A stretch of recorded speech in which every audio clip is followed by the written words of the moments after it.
Hello and welcome to another castle.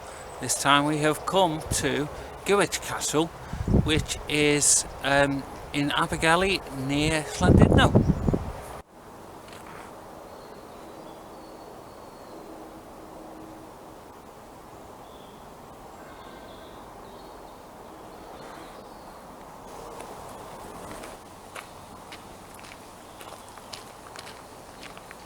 But Gwrych Castle is not a defensive castle.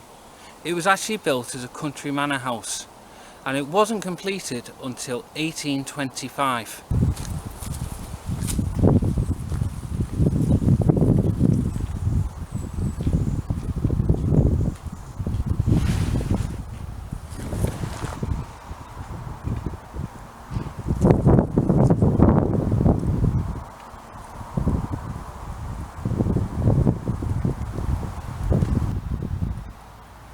In 1924, Winifred Cochrane, Countess of Donaldon, she passed away, and she actually passed this castle to King George V and the Prince of Wales, who later became King Edward VIII. However, the gift was refused, and the castle passed to the Venerable Order of St. John in 1928.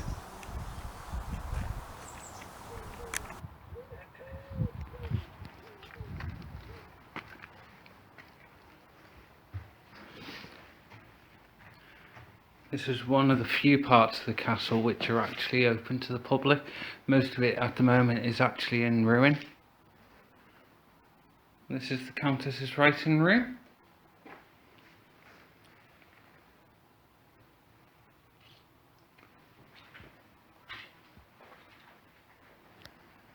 Can hear something buzzing around in here as well. Hope it's not a wasp. Oh.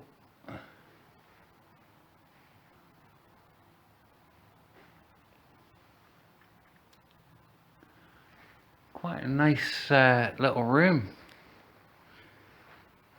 It's certainly like the sort of place you'd want to come to and relax from the hustle and bustle of everything going on in the castle. Especially with that view.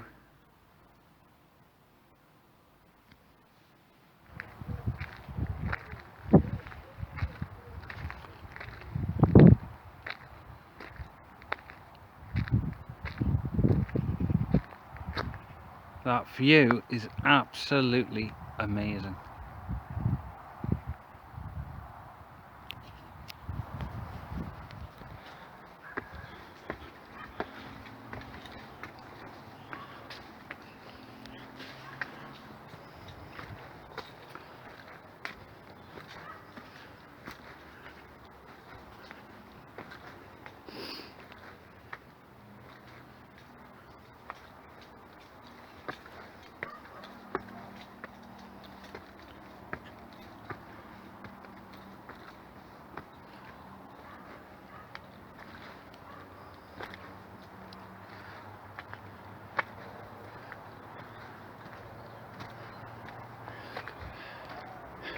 Like with any castle, this one has a lot of stairs.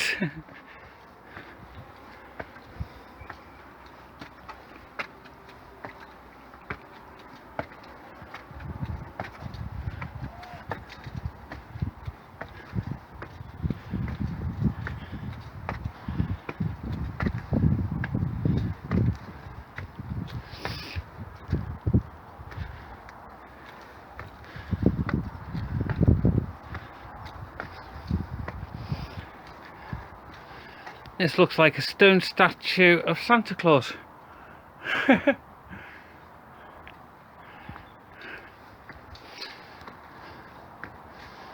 Oh my god. Absolutely knackered already. Out of breath.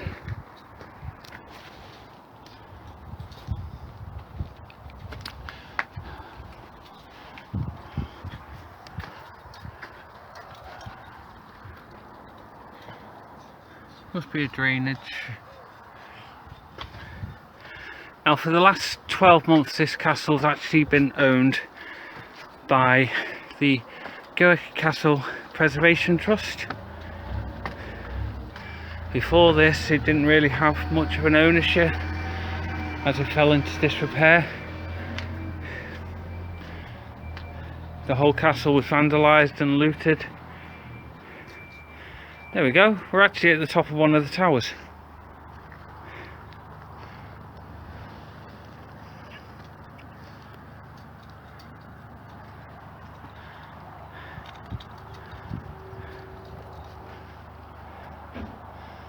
What a beautiful view.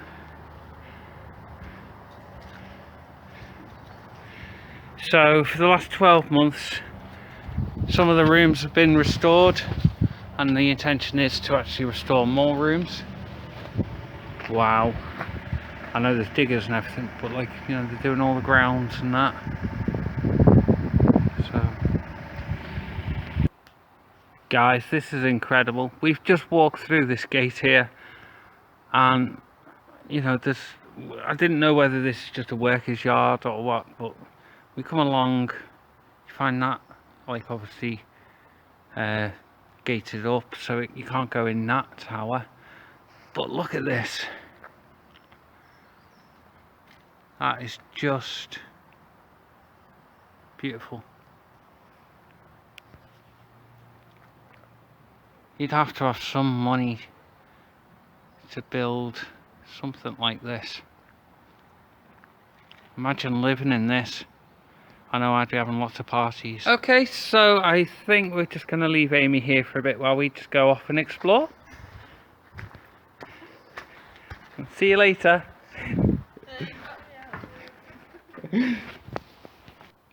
Do we dare to enter the dragon's lair? Of course we do. Right, let's have a look down here. Nice big windows.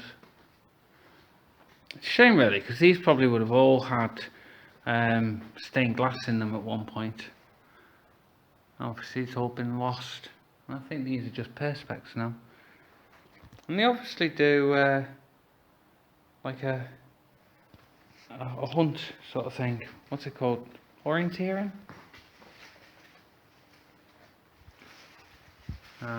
It'd be nice if they actually got the proper windows back in, but probably expensive. All the pipe work in the walls.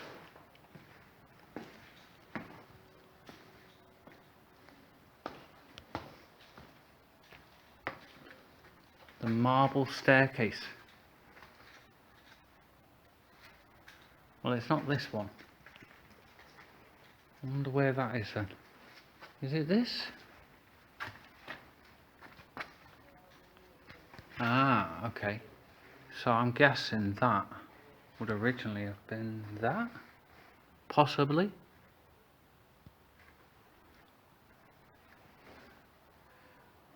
It wasn't all that long ago that this building was actually you know, actually used.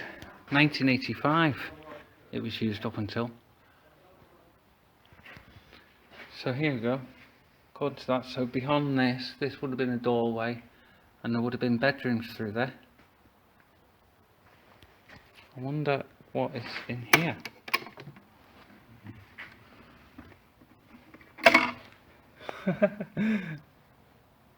That's funny. Look around, your support makes this possible.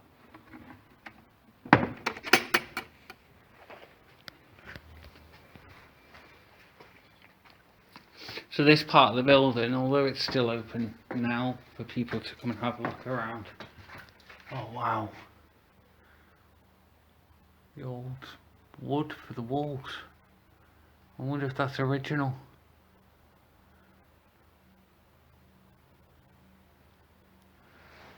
But this part of the building clearly looks like it's under renovation as well.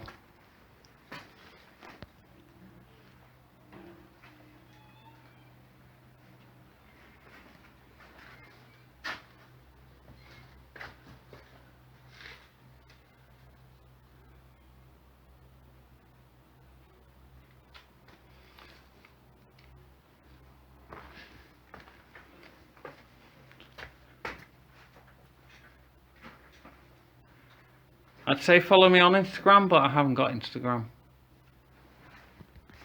So you can follow Gwrych Castle on Instagram. Oh wow. Oh, this is absolutely beautiful. Look at that ceiling. Obviously not original, but it just goes to show, you know, the amount of work that the Preservation Trust have actually done in the last 12 months on this building to restore it. I mean, this building was completely destroyed.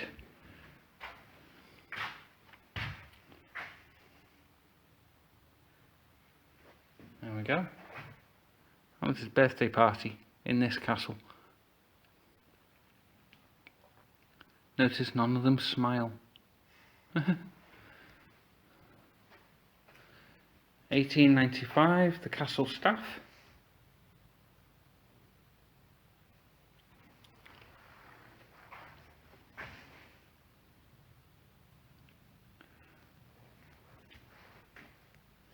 Oh, this is the chapel, apparently.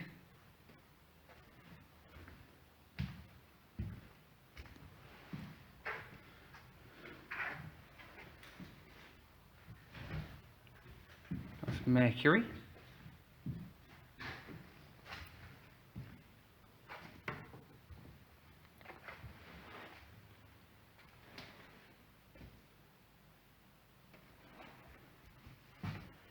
We've even got a Welsh Bible. I'm not going to read it. I can't read Welsh. Oh, I know a few things. Diolch yn fawr.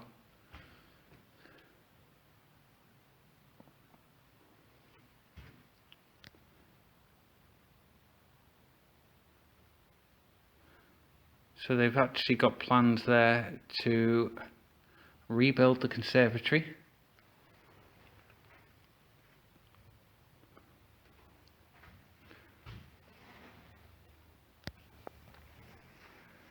I never even noticed this. But, you know, I mentioned the dragon's lair. There's the dragon! I hope he doesn't breathe fire because he'll set that roof on fire.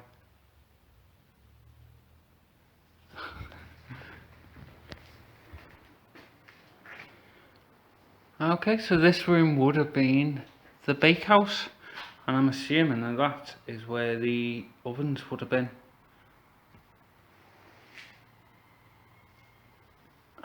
Again, all restored. What I like about this as well, obviously, is because the building was only abandoned really 1985. So this is what the building looked like when they took it over. But they've still got photographs of what it looked like when it was intact. So they can always copy these designs and restore it back to how it was.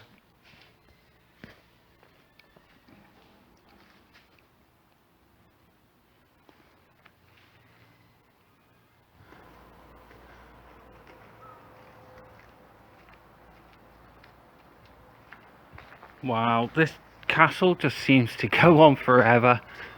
It's absolutely massive. Even when I took pictures of it from the outside and filmed it from where the car park was, I didn't expect it to be this big. But it's just everywhere. Look, you'd swear it was something like out of a Hollywood movie. Another interesting fact about this place is during World War II, the government actually took over the building and they actually housed 200 Jewish refugees in this building. After the war, the building was actually handed back, but then was pretty much abandoned straight away. It was used through the 50s, 60s, even the 70s. There was festivals, They did medieval stuff, jousting, all these sort of different exhibitions, until it was abandoned in 1985, and that's when the vandals got in and looted it and basically ripped it apart.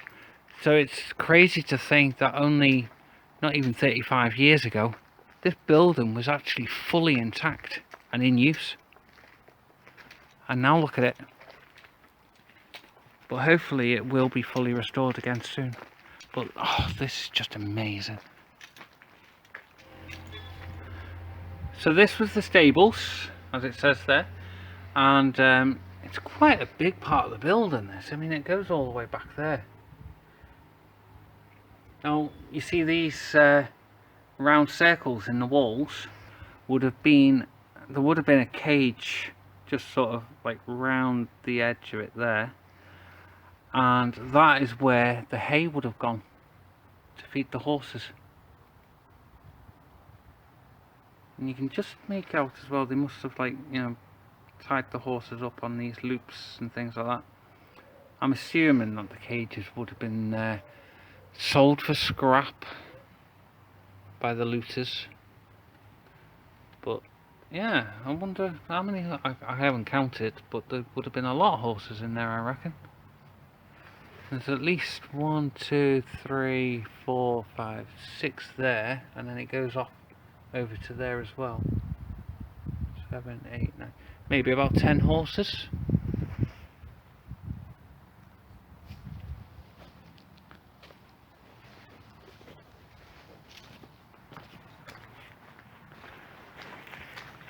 I know one thing, I need a drink. Too many stairs and walking around. Oh, bit of a building we can go in, let's have a look. Okay. Now, I have a feeling that this was the toilet. There's a toilet for drainage. Yeah. Was this the bathroom, maybe? There's drainage around here. Maybe, yeah, I'm just thinking maybe that was the urinal. So think how many people have weed against that wall. I'm not touching it. And then there was probably a cubicle. Yeah, there would have been a cubicle here. There's a hole in the floor there. Cubicle there for the crapper. There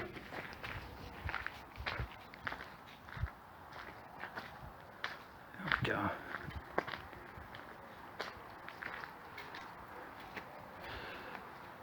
So since 1985, there have been a few companies that came forward wanting to buy the building. In fact, one company did buy the building for £750,000, and they were going to actually renovate this building and turn it into a luxury hotel, but the plans never happened, and gradually the place just deteriorated. It went up for auction, it didn't sell, and then the trust got to take over the building, and here we are today, having it all nicely restored. It's like another gatehouse, this. Joey, actually, it kind of reminds me of being at, like, a cross between being at Warwick Castle and Alton Towers. The dereliction of the building for Alton Towers wise, but the structure like Warwick Castle is just incredible.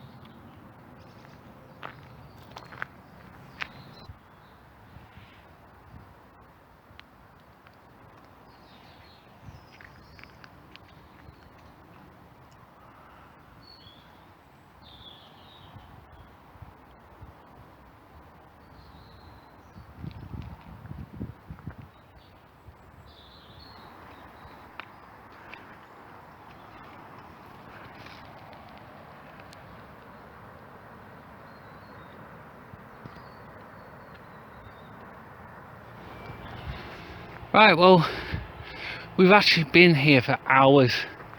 There is so much to see here, and we haven't seen it all yet. We're now going to head into this green door here,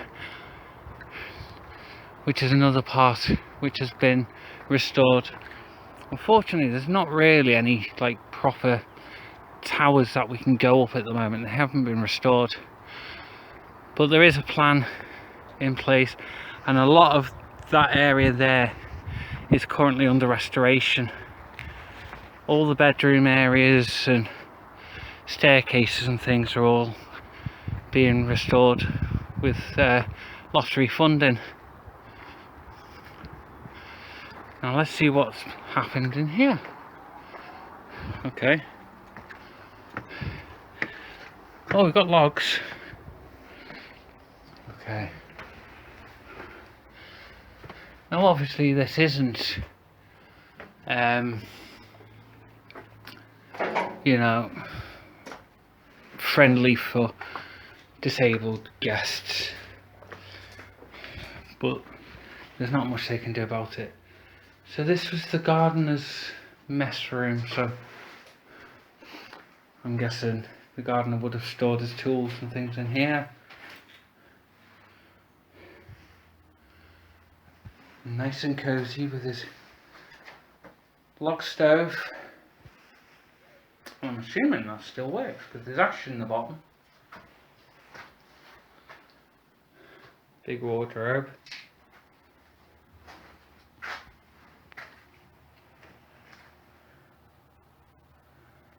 I'm guessing it was also called the Melon House. Oh, focus. It's not focusing. But yeah, the Melon House.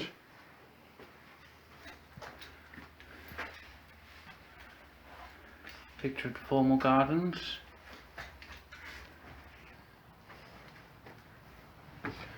Okay. Oh, okay, and then if you go up these stairs, I'm guessing that just brings you back up into the those gardens that we went to before. Okay, so that's it really. But yeah, absolutely incredible place to come to. Now, if you are looking to come and visit, it's £5 per adult, £2.50 for a child, and if memory serves me right, you can get a annual pass for £15, which gives you unlimited access throughout the year. And I suppose one of the benefits of having it, if you were to get one, is you can keep coming back as many times as you want and seeing the restoration work taking place, because they are doing some great work here. I'm getting this, and I've just spoken to the lady down there that's running the tickets to get in, and she said, you know, the main plan is to actually fully restore the whole building, and eventually hopefully get one of the towers up and running as well. So I hope you enjoyed the visit to Gwrych Castle, and I definitely think I will be back in the future. And they do hold events as well, so have a look on their website as well, because they've just had classic car shows. There's been a World War II themed event. There's all sorts going on throughout the year. So thanks for watching.